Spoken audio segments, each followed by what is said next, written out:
Earlier this week, I was asked on CNN to make sense of one more case in which Donald Trump had said something demonstrably false and then explained it away with a caustic tweet and an indignant interview. I replied that there was a pattern here and a term for a person who did this kind of thing: a bullshit artist. I was not using that label casually, and in case you have sensitive ears, I'm going to use it a few more times. Trump is many things, some of them dark and dangerous, but at his core, he is a BS artist. Harry Frankfurt, an eminent moral philosopher, wrote a brilliant essay in 1986 called On Bullshit. Frankfurt himself wrote about Trump in this vein in Time, as have Jeet Heer and Eldar Sarallich. Frankfurt distinguishes crucially between lies and BS. Telling a lie is an act with a sharp focus. It is designed to insert a particular falsehood at a specific point. In order to invent a lie at all, the teller of a lie must think he knows what is true. But someone engaging in BS, Frankfurt explains, is neither on the side of the true nor on the side of the false. His eye is not on the facts at all. Frankfurt writes that the BSer's focus is panoramic rather than particular and has more spacious opportunities for improvisation, color, and imaginative play.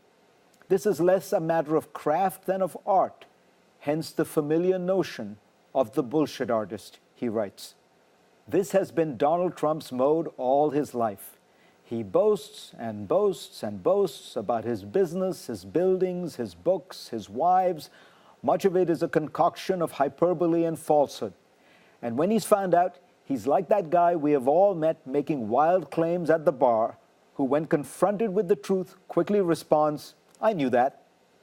Take, for instance, the most extraordinary example, his non-relationship with Vladimir Putin.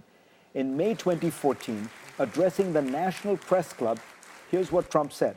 I was in Russia. I was in Moscow recently, and I spoke indirectly and directly with President Putin, who could not have been nicer. In November 2015, at a Fox debate, he said this of Putin. And I got to know him very well because we were both on 60 Minutes. Did Trump really believe that you can say something like that on live TV and no one would check?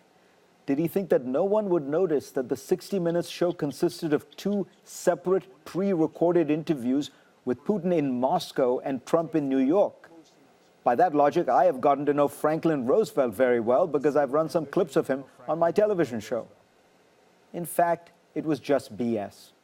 Or look at the issue that fueled his political rise, birtherism. Trump claimed in 2011 that he had sent investigators to Hawaii and that, quote, they cannot believe what they're finding. For weeks, Trump continued to imply that there were huge findings to be released soon. He hinted to George Stephanopoulos, we're going to see what happens.